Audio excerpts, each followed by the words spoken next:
നമസ്കാരം.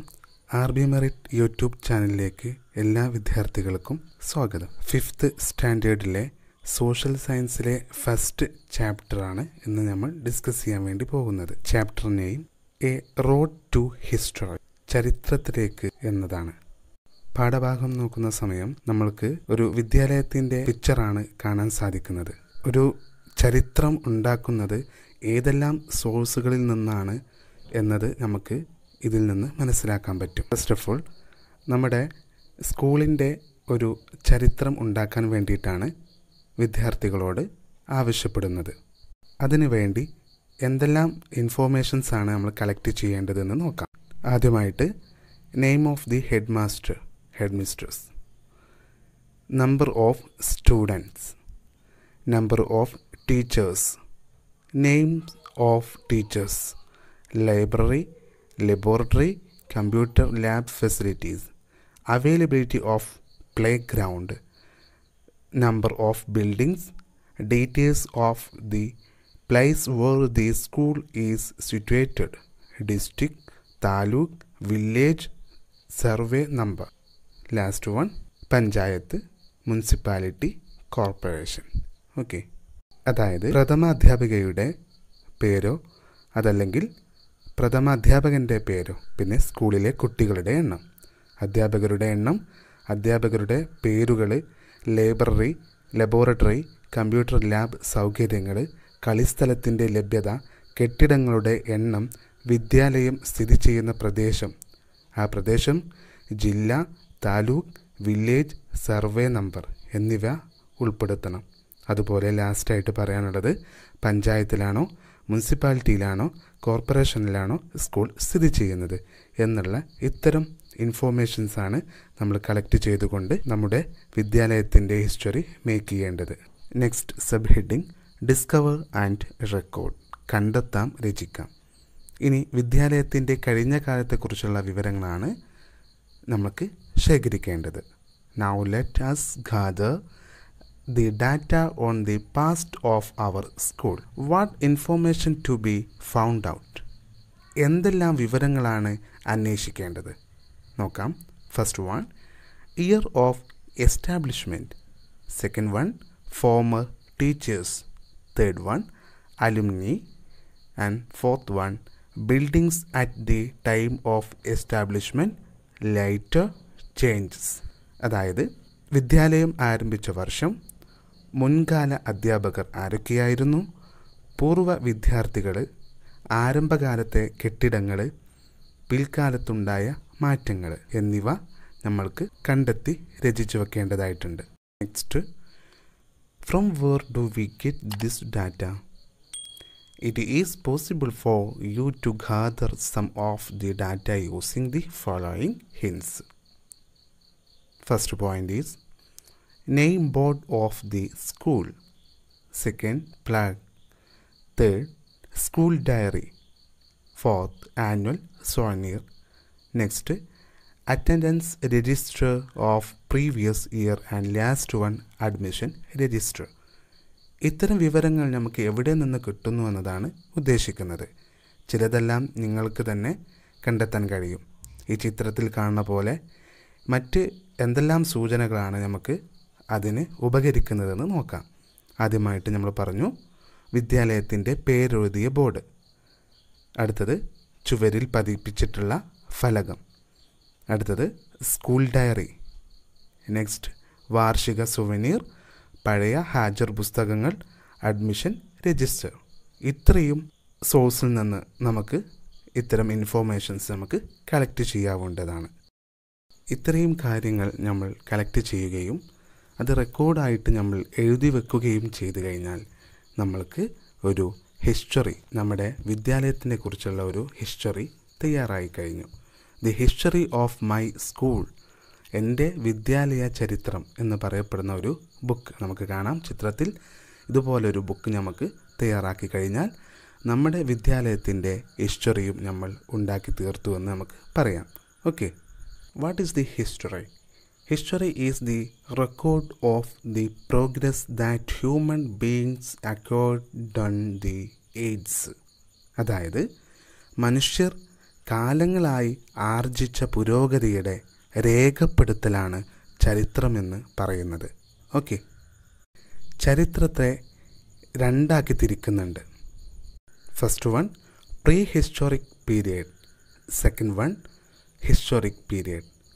അതായത് ചരിത്രാതീത കാലമെന്നും ചരിത്രകാലമെന്നും രണ്ടാക്കി തിരിക്കുന്നുണ്ട്. ആദ്യമായി നമുക്ക് ഇവ എന്താണെന്ന് പരിചയപ്പെടാം. First one pre historic period. The period before the formation of art of writing is known as prehistoric period.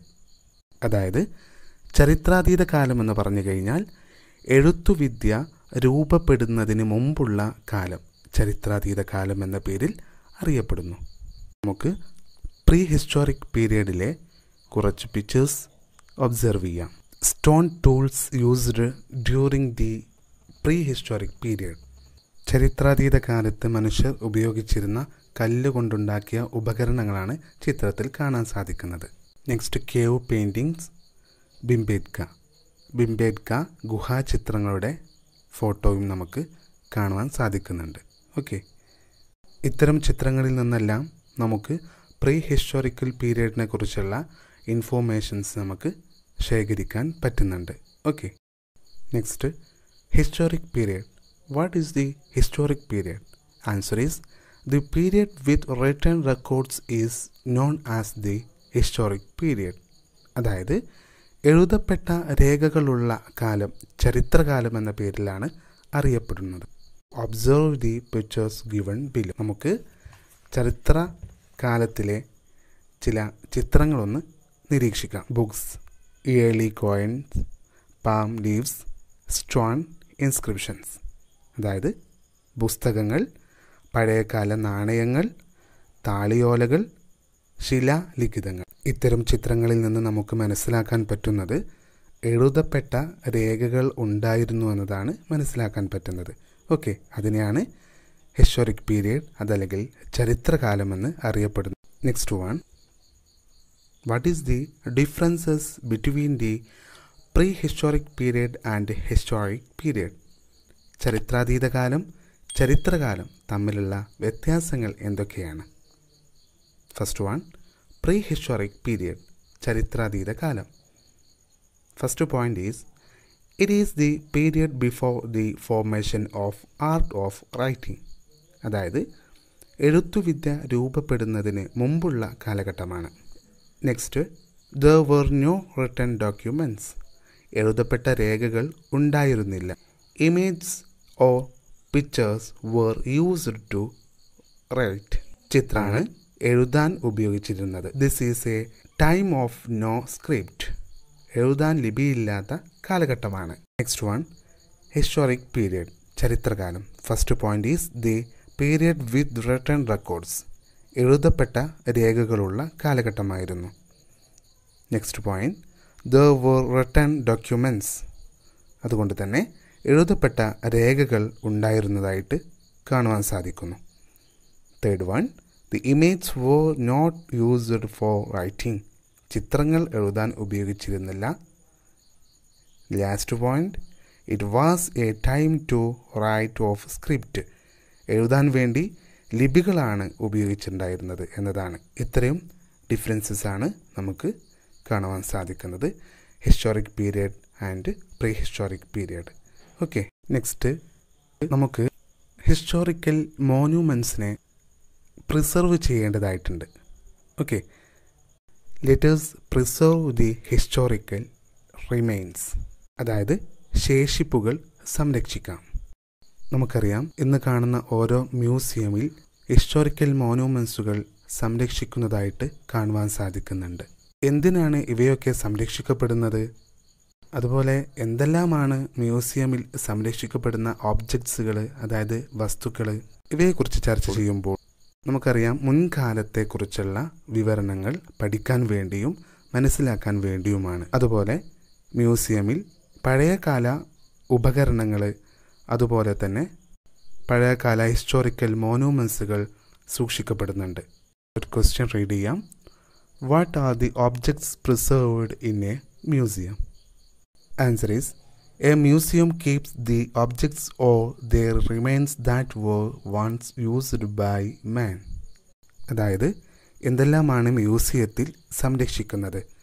കഴിഞ്ഞ കാലങ്ങളിൽ മനുഷ്യർ ഉപയോഗിച്ചിരുന്ന വസ്തുക്കളോ അവയുടെ ശേഷിപ്പുകളോ ആണ് അവിടെ സംരക്ഷിക്കുന്നത്. This is a fort in Palakkad. It is more than 200 years old. We still preserve it.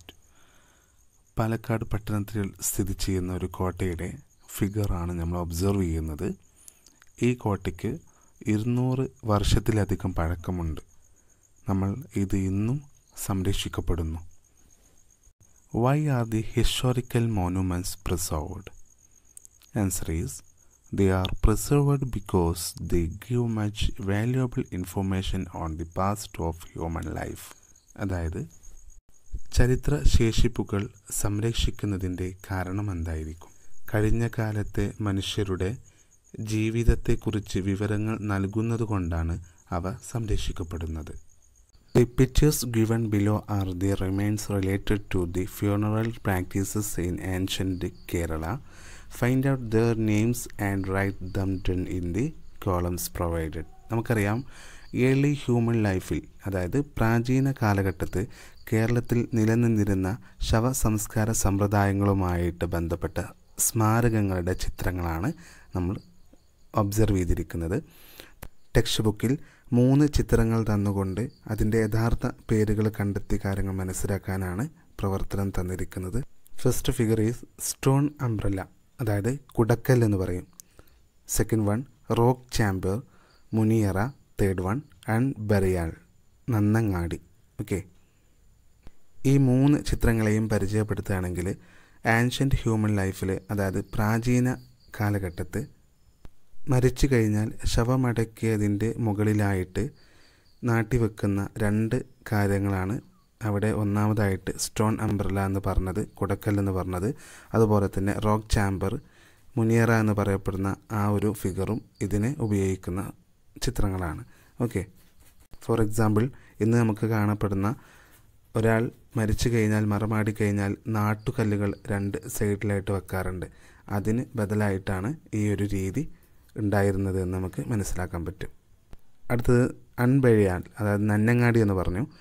നന്നങ്ങാടി എന്ന് പറഞ്ഞു കഴിഞ്ഞാൽ ഒരു വ്യക്തി മരിച്ചു കഴിഞ്ഞാൽ അദ്ദേഹം ഉപയോഗിച്ചതായിട്ടുള്ള ആഭരണങ്ങൾ, വസ്ത്രങ്ങൾ, മറ്റുള്ള എല്ലാ ടൂൾസ് ആൻഡ് എക്യുപ്മെൻറ്റ്സ് വസ്തുക്കളൊക്കെ എന്ത് ചെയ്യുന്നു, ഈ നന്നങ്ങാടിയിലിട്ടുകൊണ്ട് ശവത്തിനോടൊപ്പം തന്നെ അടക്കം ചെയ്യപ്പെടുന്നു. അപ്പോൾ നമുക്ക് ഈ 3 ചിത്രങ്ങളെക്കുറിച്ചും ഒരു ധാരണ കിട്ടിയിട്ടുണ്ടാവും. Next sub heading history museum in school. വിദ്യാലയത്തിൽ ചരിത്ര മ്യൂസിയം. Collect the object of historical importance from your home and locality and set up history museum in your school. Things to be collected are. ഇവിടെ നമ്മുടെ വിദ്യാലയത്തിൽ ഒരു ചരിത്ര museum തുടങ്ങുകയാണ് എന്നുണ്ടെങ്കിൽ നമ്മൾ എന്തെല്ലാം വസ്തുക്കളാണ് ശേഖരിക്കുന്നത് എന്നതാണ് ഇവിടെ കണ്ടെത്താൻ വേണ്ടി പറയുന്നത്. നിങ്ങളുടെ വീട്ടിൽ നിന്നും പ്രദേശത്തു നിന്നും കിട്ടാൻ സാധ്യതയുള്ള ചരിത്ര ശേഷിപ്പുകൾ ശേഖരിച്ച് വിദ്യാലയത്തിൽ ഒരു ചരിത്ര മ്യൂസിയം തയ്യാറാക്കാം എന്നാണ് പറയുന്നത്. എന്തെല്ലാം വസ്തുക്കളാണ് നമ്മൾ ശേഖരിക്കേണ്ടത് നോക്കാം. ഫസ്റ്റ് വൺ കോയിൻസ്, അതായത് നാണയങ്ങൾ. സെക്കൻഡ് പാം ലീവ്സ്, താളിയോലകൾ. തേർഡ് വൺ ആൻഡ് ലാംപ്സ്, പഴയ കാല വിളക്കുകൾ. നെക്സ്റ്റ് ഓൾഡ് യൂട്ടൻസിൽസിൽ, പഴയകാല പാത്രങ്ങൾ. ഓൾഡ് ടൂൾസ്, പഴയകാല വീട്ടുപകരണങ്ങൾ. ട്രഡീഷണൽ അഗ്രികൾച്ചർ ടൂൾസ്, കാർഷികോപകരണങ്ങൾ. ഇനി അടുത്തത് നിങ്ങളടുത്ത് കണ്ടെത്താനാണ് പറഞ്ഞിട്ടുള്ളത്. നമ്മുടെ പ്രവർത്തനം പൂർത്തീകരിച്ചുകൊണ്ട് ഇവിടെ പോയിൻറ്റ്സ് നൽകിയിട്ടുണ്ട്, അത് നിങ്ങൾക്ക് എഴുതിയെടുക്കാവുന്നതാണ്. ഓൾഡ് വെപ്പൺസ്, പഴയകാല ആയുധങ്ങൾ. ഓൾഡ് ഓർണമെൻറ്റ്സ്, പഴയകാല ആഭരണങ്ങൾ. ഓൾഡ് പിക്ചേഴ്സ്, പഴയകാല ചിത്രങ്ങൾ. ഇത്രയും ഒബ്ജക്ട്സുകളാണ് നമ്മുടെ മ്യൂസിയത്തിലേക്ക് വേണ്ടി നമുക്ക് കളക്ട് ചെയ്യാൻ പറ്റുന്നത്. ഓക്കെ, ഇവ കൂടാതെ നമുക്ക് ഇനിയും ഒത്തിരി വസ്തുക്കൾ നമുക്ക് കളക്ട് ചെയ്യാൻ സാധിക്കുന്നതാണ്. Okay, next sub heading in search of data. വിവരശേഖരണം നടത്താം എന്ന് പറഞ്ഞുകൊണ്ടുള്ള ഭാഗമാണ്. കുറച്ച് പിക്ചേഴ്സ് തന്നിട്ടുണ്ട്. ഈ പിക്ചേഴ്സിൻ്റെ കറക്റ്റ് നെയിം നിങ്ങളടുത്ത് കണ്ടെത്താനാണ് പറഞ്ഞിട്ടുള്ളത്. നമുക്ക് ആ പ്രവർത്തനം ഒന്ന് ചെയ്ത് നോക്കാം. എന്തെല്ലാമാണ് ഓരോ വസ്തുക്കളുടെയും പേരുകൾ, ഏത് പേരിലാണ് അവ അറിയപ്പെടുന്നത് എന്നൊന്ന് ഒബ്സർവ് ചെയ്യാം. First one plug. പ്ലഗ് എന്ന് പറഞ്ഞു കഴിഞ്ഞാൽ കലപ്പ എന്നാണ് അർത്ഥമാക്കുന്നത്. കലപ്പ എന്ന് പറയുന്നത് കൃഷി സംബന്ധമായിട്ടുള്ള ഒരു ടൂൾസാണ്. നിലം ഉഴുതുമറിക്കുന്നതിനാണ് കലപ്പ ഉപയോഗിക്കുന്നത്. നെക്സ്റ്റ് ബീക്കർ, കിണ്ടി. നെക്സ്റ്റ് ഫാൻ, വിഷറി. അടുത്തത് വാട്ടർ വീൽ, ജലചക്രം. അവസാനമായി കിച്ചൺ ലാമ്പ്, അടുക്കള വിളക്ക്. ഓക്കെ, ഇത്രയും പിക്ചേഴ്സുകളാണ് നമുക്ക് കണ്ടെത്താൻ വേണ്ടി തന്നിട്ടുള്ളത്. നമുക്കറിയാം, നമുക്ക് ചുറ്റും ധാരാളം ചരിത്ര ശേഷിപ്പുകളുണ്ട്. അവ വരും തലമുറകൾക്ക് കാണാനും പഠിക്കാനും അവസരമൊരുക്കണം. ചരിത്ര രചനയെ സഹായിക്കുന്ന ഇത്തരം സ്രോതസ്സുകൾ നിലനിന്ന കാലം തിരിച്ചറിഞ്ഞാൽ അവയെക്കുറിച്ചുള്ള പഠനം വളരെ കൗതുകമായിരിക്കുമെന്നാണ് നമുക്ക് മനസ്സിലാക്കാൻ പറ്റുന്നത്.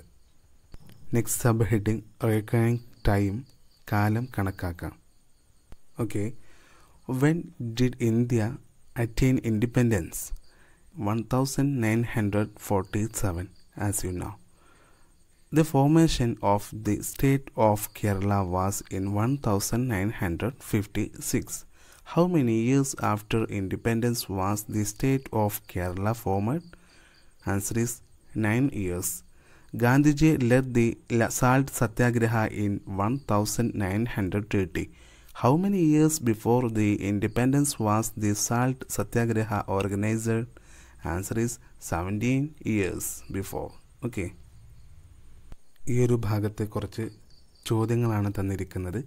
ഇന്ത്യക്ക് സ്വാതന്ത്ര്യം കിട്ടിയ വർഷം നമുക്കറിയാം 1947 അല്ലേ?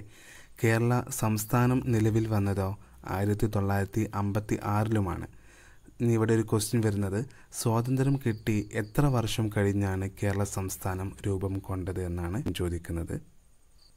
ഇവിടെ ചെറിയൊരു കാൽക്കുലേഷൻ വരുന്നുണ്ട്, ശ്രദ്ധിക്കുക. 1956 നിന്ന് 1947 കുറച്ച് കഴിഞ്ഞാൽ നമുക്ക് 9 എന്ന ആൻസർ കിട്ടും അല്ലേ? അപ്പോൾ നമുക്ക് സ്വാതന്ത്ര്യം കിട്ടി എത്ര വർഷം കഴിഞ്ഞാണ് കേരള സംസ്ഥാനം രൂപം കൊണ്ടത് എന്നതിന് 9 വർഷമെന്ന് നമുക്ക് ഉത്തരം കിട്ടി. Okay, next question. 1930 ഗാന്ധിജി ഉപ്പു സത്യാഗ്രഹം നടത്തിയത്. സ്വാതന്ത്ര്യം കിട്ടുന്നതിന് എത്ര വർഷം മുമ്പാണ് ഉപ്പു സത്യാഗ്രഹം നടന്നത് എന്നാണ് ഇവിടെ ചോദിക്കുന്നത്.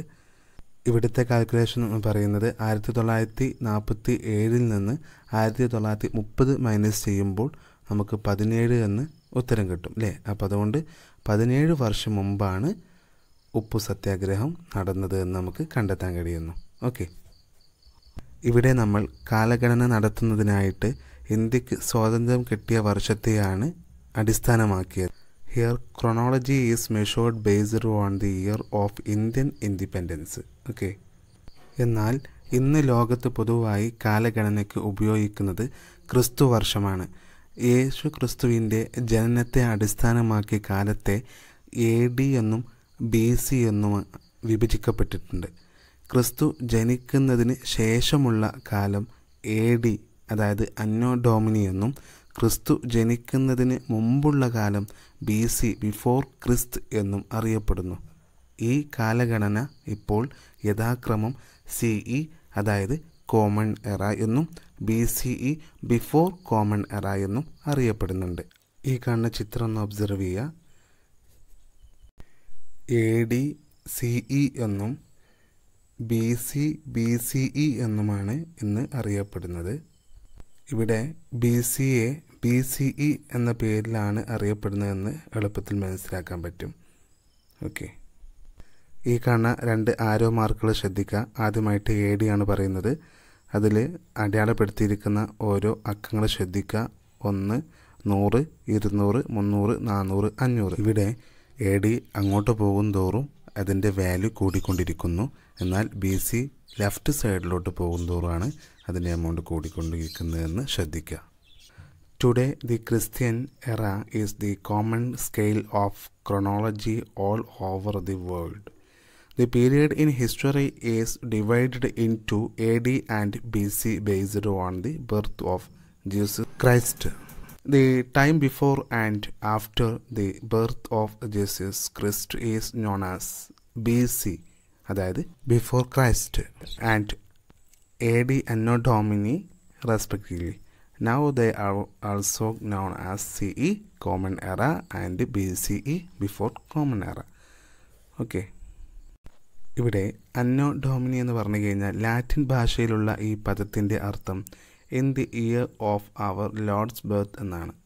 യേശു ക്രിസ്തുവിൻ്റെ ജനനവർഷത്തിൽ നിന്നാണ് ഇത് സൂചിപ്പിക്കുന്നത്. നെക്സ്റ്റ് ഒരു ആക്ടിവിറ്റി ചെയ്യാനുള്ളതാണ്. Have a glance at the calendar. What are the different eras mentioned in the calendar?